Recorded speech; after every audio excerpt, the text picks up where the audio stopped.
আসসালামু আলাইকুম গাইস, কেমন আছেন আপনারা? আশা করি ভালো আছেন। ভিডিওটির থাম্বনেল থেকে হয়তো বুঝে গিয়েছেন এটি কোরবানির হাটের ব্লগ। মূলত আমি, ভাইয়া এবং মামাদের সাথে গিয়ে গরুর হাটে গরু কিনতে গিয়েছি কোরবানির জন্য এবং আমরা এসেছি ত্রিমোহনীর হাটে।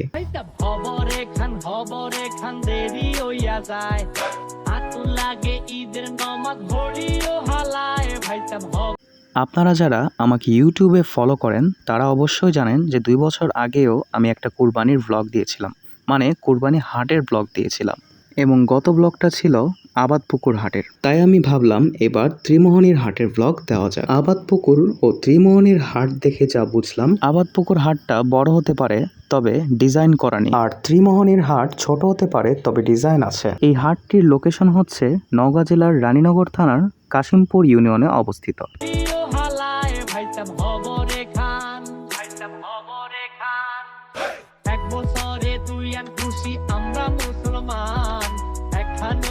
দুপুর গেল, বিকেল এলো, ত্রিমোহনীর হাটটি আরও জমজমাট হলো।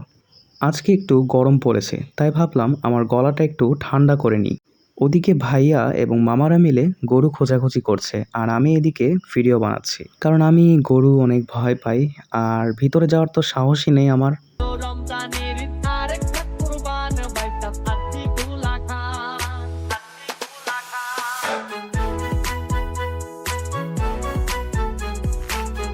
ভাইয়াকে বলেছিলাম ভিতরের দিক থেকে 2-1টা শট নিবা। ফাইনালি আমাদের গরু কেনা শেষ। আমি এবার ভেবেছিলাম 2-1টা হাটে ঘোরাঘুরি করতে হবে, এরপর হয়তো আমরা আমাদের পছন্দের মতো গরু পাবো।